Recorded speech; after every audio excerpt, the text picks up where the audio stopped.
Thank you very much. Colleagues of the head table, members of the diplomatic corps, members of parliament, other special invitees, ladies and gentlemen. It is my pleasure today to spend a few moments here talking to you. And I wish to thank the GMSA for its kind invitation and opportunity to do so. The chairman of the GMSA, in his presentation, said that this is an ongoing discourse. And some few months back, they had the Minister of Business here to share the government's perspective on the economy and our future. Unlike the minister, I do not have a prepared speech because I know we are going to have an interactive session following my presentation. And I hope that I can share with you in almost not a very structured manner, but some of the most pressing concerns that people in the business community particularly have brought to my attention, to the party's attention over the past several months. And there seems to be a huge fear in the business community today that matters that will affect their well-being are not given the priority of this government. And so the chairman mentioned Minister Gaskin's speech. And I had a chance to look at this speech. And the speech focused extensively on our ranking in various international indices, the Global Competitiveness Index, how we are faring with the UN Human Development Index, the Doing Business Guide, etc., and where we stand there. And secondly, it focused also on saying we should not worry too much about what's taking place in Guyana, because we should just look at our neighbors, Brazil, Venezuela, Barbados, Suriname, Trinidad and Tobago, and they're doing badly too. And so there is no crisis. The conclusion, there is no crisis in Guyana, that we need to trust the government to pursue its long-term development plan, and that the private sector is a key partner. He concluded thus in his speech. Well, we've been trying for the past year and 3 months or so to find out exactly what this long-term plan is that the government speaks so frequently of. We hear one time that they have a long-term plan and that it's focused on the green economy. From another official, we hear that they're busy working on this plan and that it will be unveiled shortly. And then from a third set of officials that they're already implementing elements of this plan. Yet we cannot find this plan written anywhere. It has never been definitively explained to the people of this country. Unlike our approaches throughout the tenure of the BBB, as the national task changed, so too did our long-term strategy. So at the beginning, right at the beginning, we crafted the national development strategy. And the primary task at that time was macroeconomic stability, because you would recall that at that time inflation was triple digit and the fiscal deficit was 25% of GDP and the balance payment deficit was close to 47% of GDP. And based on Greenwich's own admission, debt servicing was 153% of revenue, almost impossible. And the stock of debt was over 700% of GDP. So that was critical. There would have been no economic strategy in Guyana without fixing the macro fundamental. And the National Development Strategy set that as one of its primary tasks. We also had problem with major infrastructure, social and economic. And so you recall those days when you'd have blackouts that last for 2 weeks, routinely, 2 weeks. And it was impossible to drive on the roads, and it took several hours to reach the airport. And the hospitals were all run down in the schools. And the second task of the National Development Strategy was to make the rebuilding of infrastructure, social and economic infrastructure, a priority. And the third task was to focus on the democratic institutions of the state and to rebuild them, the independence of the judiciary, getting parliament to function more, creating a truly independent audit office because we had no audits for 10 years of the national accounts prior to that period. So those were the tasks. And then, after some time, the tasks changed. And the society started growing, our economy, and we wanted to focus particularly on poverty. And we developed the poverty reduction strategy, all defined. And then our businesses started plateauing because of high electricity costs, their prospects, because of high freight, because we did not have an international airport, a good airlift, or a deep water harbor. And so we crafted the national competitiveness strategy that will focus on the long-term structural issues that will make the business environment more conducive to the development of competitive businesses that can export into a global economy. And then the world changed again, and the environmental sector became a critical one. And we saw an opportunity to earn from our forests large sums of money. An annuity of over $500 million based on our calculation per annum. That would probably far exceed the total exports of rice and sugar and forest products, just from the sale of forest carbon. And we took that opportunity and we said those resources would be used to transform the rest of the economy. It wasn't a green strategy, it was a development strategy. And so we crafted the National Development Strategy. I'm telling you this because we had clarity about where we were going and when the task was changing. And we weren't perfect, but we knew where we were going. What does this government have now? It says it believes in a green economy. The first budget that was presented, we excused the government. We said, well, it's a few months from the time they took office, so maybe they have not had time to think this towards it. So let's wait on the second budget, because they said they had this strategy when they campaigned. And in the second budget, we heard about this green economy driving Guyana, but we said a green economy has to be underpinned by programs, policies, projects.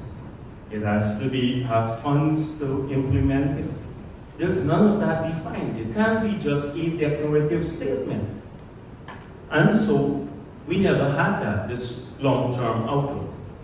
And then even in the short term, and because this is something that the private sector has been arguing for, short-term interventions, not just the long-term. We had the Minister of Finance say in his budget speech, the last one, 3 things will affect Guyana in the short term. 1, lower commodity prices. 2, the ending of quantitative easing in the United States of America, which would push interest rates up. And 3, he did not say this, but in his presentation, one could have surmised that this would be a problem, deflation, because we have had negative inflation in the past year. And you know that is, looking at the global situation, that could become a problem. But in the policy prescriptions of the government, we have not seen any attempt to address any of those issues. I have a sinus problem, so it's right. So none of these. So today, I want to talk a bit about what affects private sector. It is not the ranking on various international indices, as the minister sought to portray here, and that, oh, we'll focus on improving from 137 to 134 or 125. It does not matter at all. What matters is what is done here in Guyana. How the government seeks to navigate the global challenges. Challenges that may be common to many countries, but challenges that can be overcome by some policies. So, to attempt to compare and excuse Guyana and absolve it from the need to practice any proactive short-term policy, the minister quotes Barbados. But Barbados have had structural problems for a very long time. Major structural problems. And Barbados does not have the fiscal room that we have. Barbados, their to GDP ratio is now over 100%. Has grown in the last few years to over 100%. In Guyana's case, we've come down from 900% of GDP to under 50% of GDP. And most of our debt are fixed term debt until multilateral institutions or bilateral donors at average interest rate maybe of 2-3% maximum interest rates. Because unlike Barbados, which goes to the market to borrows heavily from the market. And so you cannot compare Guyana with Barbados, because Barbados does not have the fiscal room.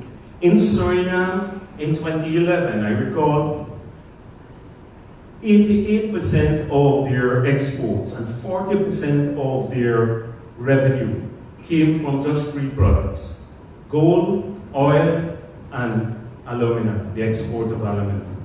By 2015, Soralco had closed its operation, the aluminum refinery. And so that created a huge problem, not only for export earnings, but also for government revenue. In Trinidad and Tobago, oil-based economy, their balance of the current account deficit slid to over 5% of GDP recently, because reflecting lower prices for oil and gas, for which they rely on mainly. So every one of these countries have seen a deterioration in their terms of trade for the major exports and a sliding of their current account deficit. I had a chance to look at our mid-year report that was recently tabled in the Parliament. In Guyana's case, the current account deficit was $181.5 million in 2015. It was forecasted to improve to $116.9 million this year. At mid-year, it is 40.9 positive, and it is now revised to be 72.9 million. A swing from a budgeted swing of minus 116 to 72 million. Now this is close to $190 million improvement in our bank current account deficit or account position from the time the budget was presented to now. And how can you argue that you're in a comparable position with these countries? We have seen major improvements in our current account position, largely because of the fall in gold prices, oil prices. And so we have saved over $250 million because of lower oil prices. What is a problem for Suriname and Trinidad and Venezuela is positive for us. So we should be doing better, not worse. And when the minister sought to excuse our performance by citing these countries, he was being disingenuous. Because the structures of the economy, their sources of revenue are different. Very, very different. And so, coming back to my main point, that is not the excuses that will move our country forward, because this country has started, and the government has developed a new industry. It's manufacturing excuses. That's the most thriving industry we have now, manufacturing excuses. You have to clearly define the long-term goal of this country, where it's going to get in 5-10 years' time, and what are the policy measures you need to get there. And you need now to not hide like your head in the sand like a proverbial ostrich, but address the reality of a declining economy, because the economy is declining. This government has not gotten a major investment of consequence since they got into office, although we were told that there are long lines of people waiting for them to come. And the minister in his speech here said, since we got into office, ExxonMobil found oil, which was not true too. ExxonMobil and almost every one of those oil companies came here under the People's Progressive Party, under a very stable regime, the Petroleum Act. And the companies in the gold mining sector, there are tens of them, and the two that are generating all the gold now that keeps this economy growing, because although they operate in an enclavic way.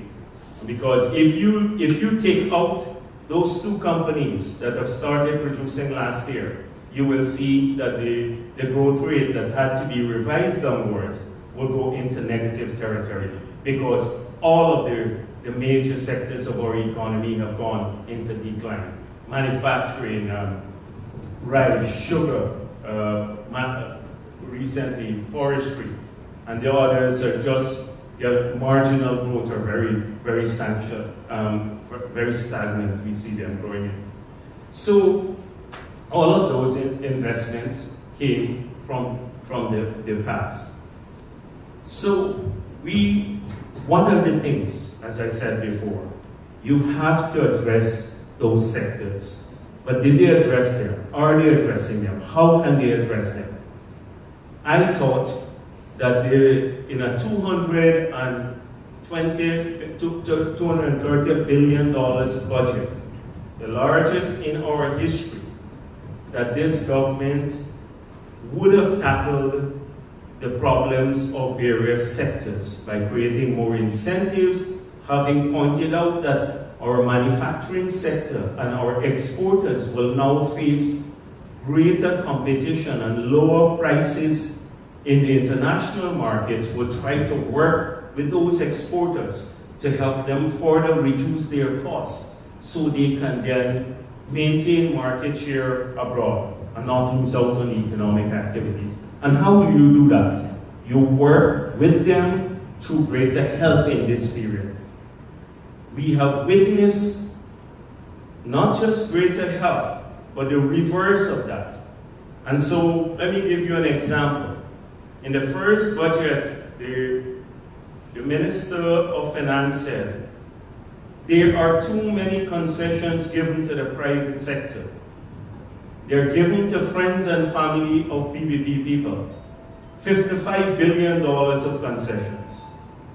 I heard the president repeat this, saying just before GAEXPO, we have to review these concessions. 3 days ago, the Commissioner General said, the VAT, we didn't collect the VAT, enough VAT, there is a shortfall because of the concessions that the People's Progressive Party gave in the past. Because of that. So, what is the reality of this? What were these concessions given for? Were they given to friends and family of the PVP? No, they were not. So, what the government has done, the government has reduced. If you look at the mid-year report, it has reduced concessions by over $5 billion to the private sector. Check the page 88, you will see total tax remission in mid-year last year was 26 billion, it has dropped to 20 billion, and for companies, this has dropped from 20.2 billion to 14.7 billion. And what were these remissions? The remissions were basically, if you're a registered manufacturer, and you bring in, say, oil to make margarine. We could not zero rate the oil because it has general use. But if you're a registered manufacturer, you got the oil tax-free because you paid on your output. And if we charge you taxes on the input, and then you have to pay taxes on output, you'd have cascading, you'd have a company paying taxes on taxes. And so that was where those taxes were remitted because oil has general use. It's not tax-free for everyone, but it's tax-free for manufacturers. Similarly, heavy-duty equipment. The remission of the VAT was not for members of People's Progressive Party or their families. The 16% VAT on heavy-duty equipment, tractors, combines, excavators, skidders, etc. The government removed that.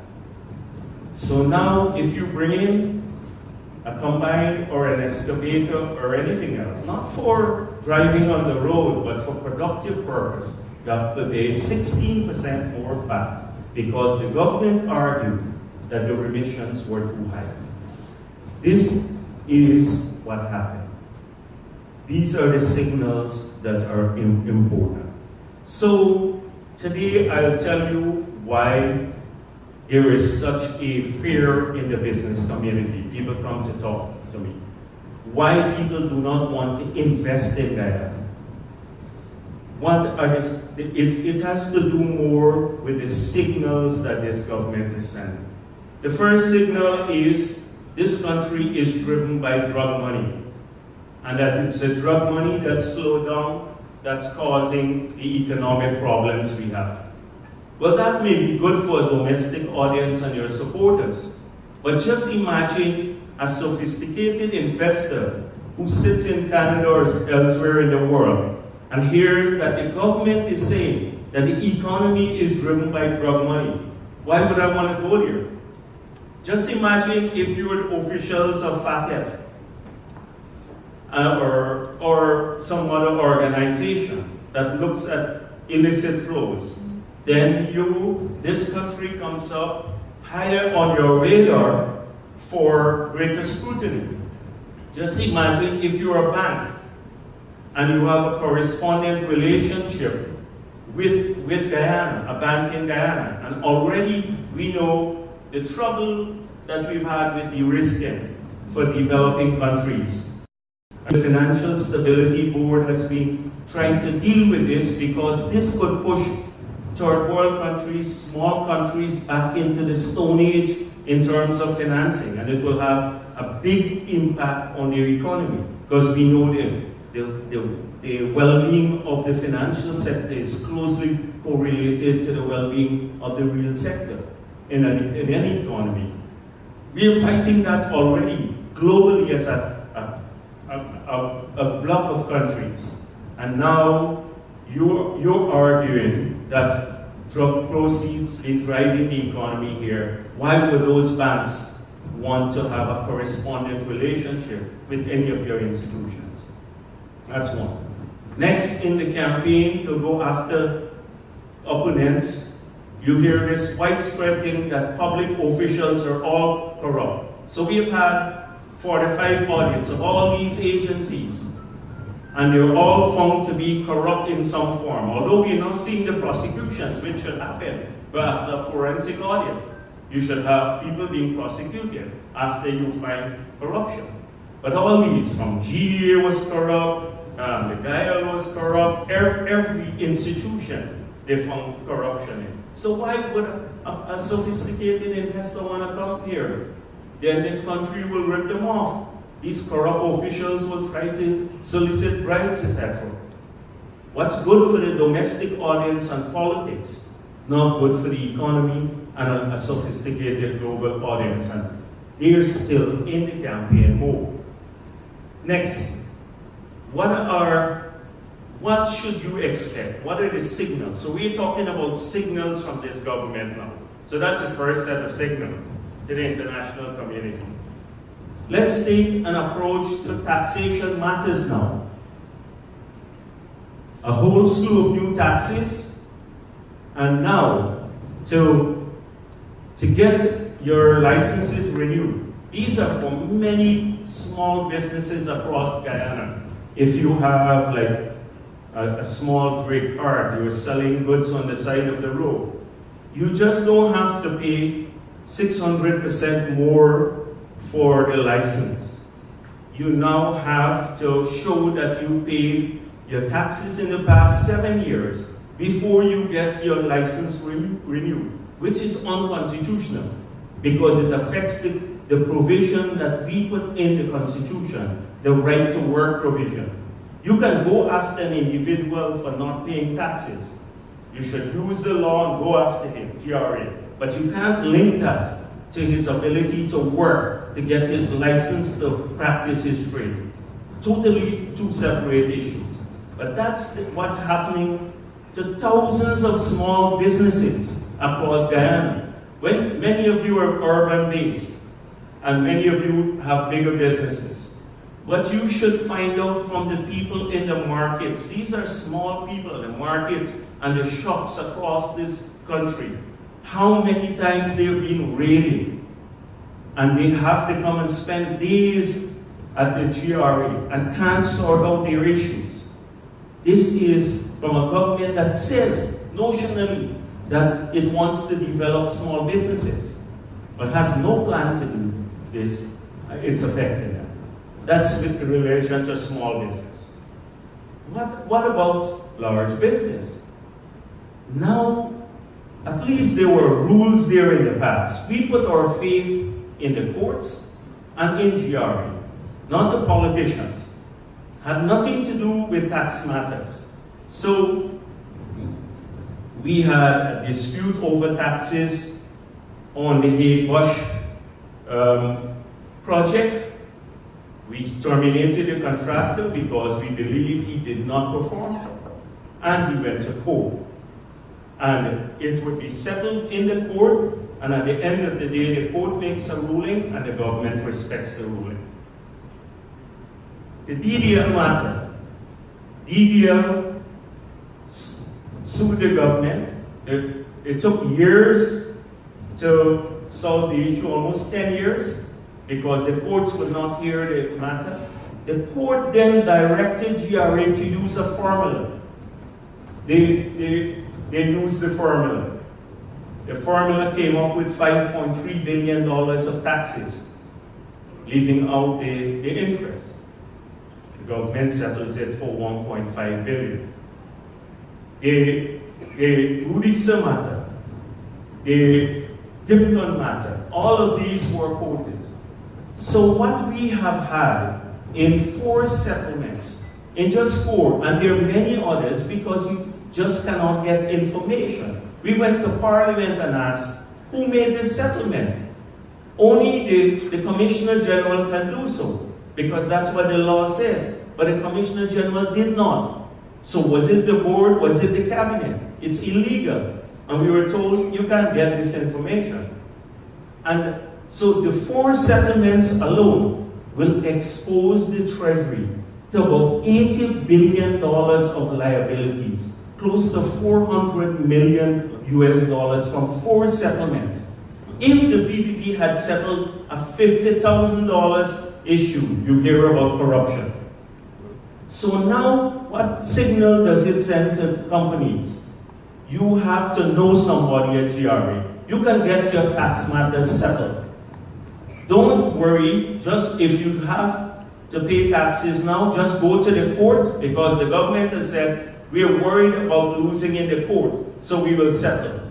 We'll take 1/5 of what your tax liabilities are because we're worried about the court. And you should stop paying taxes if that's the approach of the government.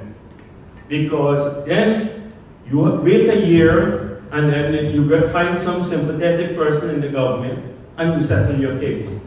And they have no obligation to report to the parliament or to anyone else or to the nation. What signal does that send to investors? Because if I'm like Banks DIH, if I'm operating in the same sector like DDL, and we have 2 different tax regimes, how would the playing field be level? That harms private investment more than anything else. This whole thing about electricity and the future. We all, maybe I come to signals. And I just want to deal with the Amila Fall to give you an idea about how a project could be sacrificed on due to convenience and because there's another project that the government is sympathetic to. We have argued for a fact-based analysis of Amila, not a political-based analysis of Amila. We are told that this project is too expensive, but it was 10 cents per kilowatt hour that the government will be buying power for. Recently we heard they didn't have the documents, and they have a list, and I have that flash drive too, where they have every single document about Amila, from the Site Global to the China Rail to the EPC contract to the transmission main contract, the power purchase contract. Everything is with the government. But the conclusion would have been 10 cents per kilowatt hour. We were told by the Minister of Finance in the last budget that GPL is generating power 28 cents per kilowatt hour. And when we objected, they arrogantly denied it, said it's true. In the worst time, when fuel prices were $114 a barrel, in 2012, GPL was generating at 20 cents per kilowatt hour. How could it be generating at 28 cents per kilowatt hour now that the price is 30-something dollars per barrel? But that was to justify, and then the big bomb came after. The minister said, we are negotiating a power purchase agreement for 14 cents per kilowatt hour from wind power, from one of their supporters. Killing a big project that would have brought not just energy but capacity, unlike a wind power project. And why am I saying this? That's a casualty. But how are they going to address long-term electricity costs? We are enjoying a period of relative calm and basically good prices. But these are going to turn against us again. I was reading the IEA forecast. They said already the demand is outstripping supply in the market for fuel, although they do have some inventories. Prices are going to climb back in the future for fossil fuel. What do we do in a year's time or 2 years' time when the prices climb back? We have no plan, and we're not even making short-term investment plans. We're going to have a crisis in the future that will affect manufacturing. Two nature, shortages as well as higher prices, because the investment decision is not being made now. and it's now being made on the basis of facts. What are the other uncertainties in the business community? I spoke about the changes in the taxation regime. The minister sits in his office, like I heard a week ago, he sent another letter over to change, to move VAT from 5% to 10% for steel. These things are done routinely without any regard for Parliament, without any regard for consultation, etc. So we're clear about signals. All the signals are wrong. The lack of predictability about how the government will operate. It has no short-term plan. It has no long-term plan. It acts capriciously. It acts in a partisan way. These are all important issues. And then, how it uses the arms of the state, the fear element for people who have money. People have to feel now the business community very insecure. Not because they cannot explain their sources of wealth, but because of the police state methods that are being used. Now, when we set up SOCU was set up for a particular purpose. It was to assist the Financial Intelligence Unit to go after money launderers, people who are moving money illegally for other purposes, etc. Fell under the authority of the Commission. That has now shifted over, although we hear publicly that it's still under the Commission, it's gone over to OP.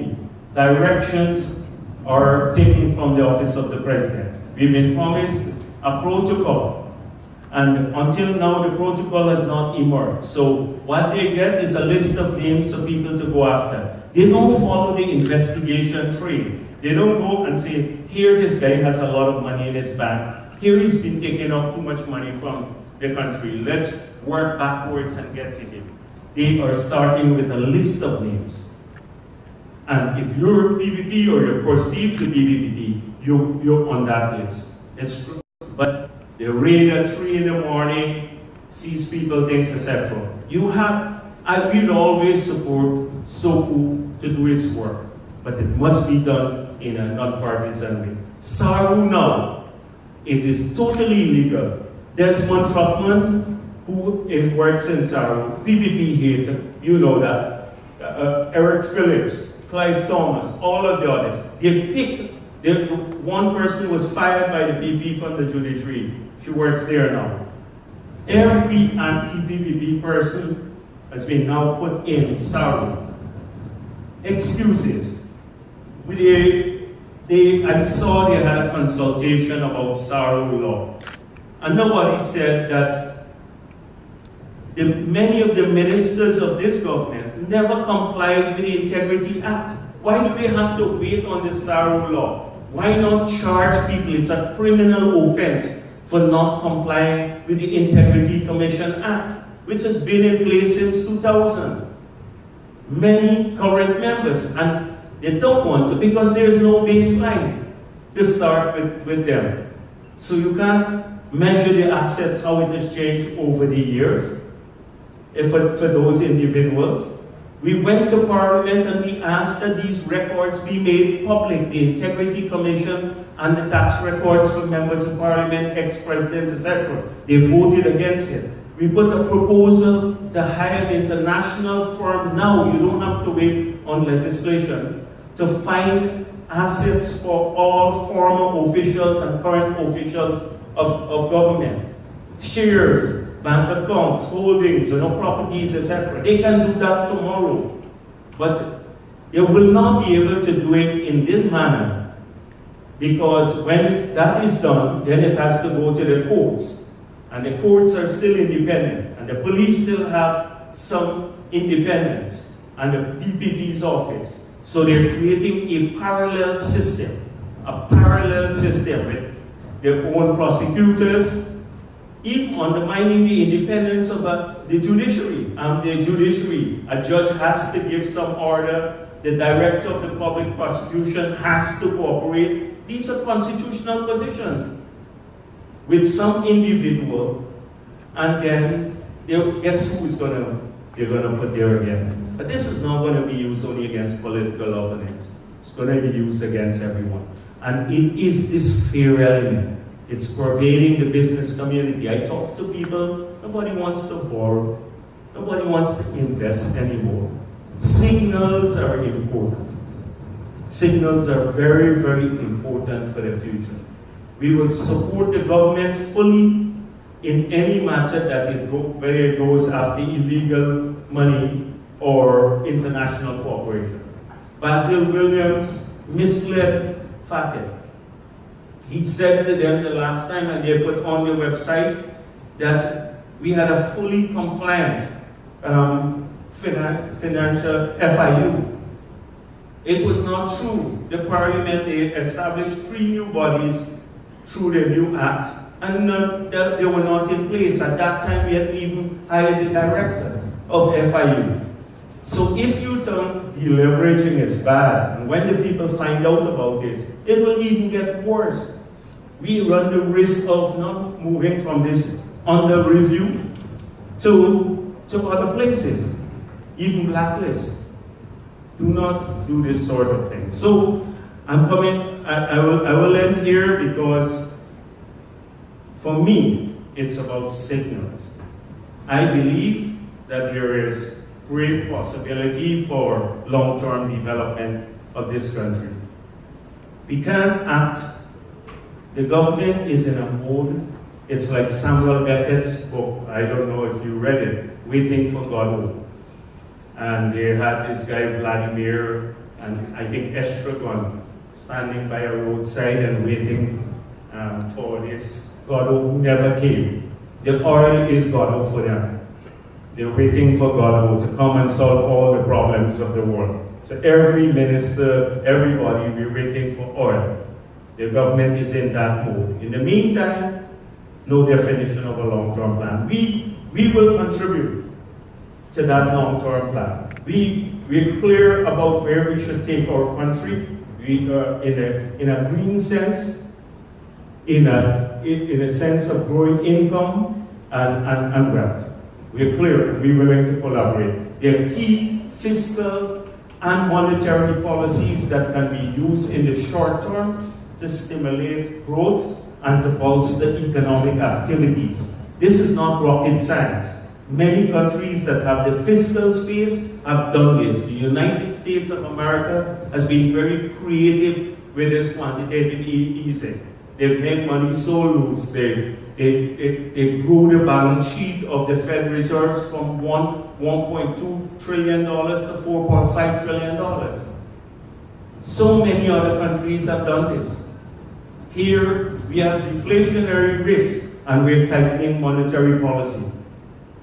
We're tightening monetary policy, creating more hardships. We have fiscal space to do more, and we have the monetary tools. And so we can do things in the short term. We can help, not take away concessions from businesses. We can help them in the short term. We have to defend national interests. This whole thing about removing the taxes from raw materials under the CET, we made it clear. So we did that, and we will defend it always. And I heard that some of our people have applied to CARICOM for waiver, and they got those waivers, and that's good. But the moment you go down that route, the next time a CARICOM country complains to the Secretariat, they would say, we're not giving the waiver. So we've now put what was in our hands to execute, national policy, in the hands of the bureaucracy of the CARICOM Secretariat. And I must say it's not a very healthy bureaucracy. And we've now put that here in the hands of the Secretariat here, and we're trying to get cheaper resources. And so I believe the country is in problem, it is in a crisis. And we're decumulating wealth, where our revenue is falling, not because PPP gave too much concessions, because of a shrinkage of economic activities. And we don't have, the government has no clarity about where it's going. Thank you very much. I'm going to stop here.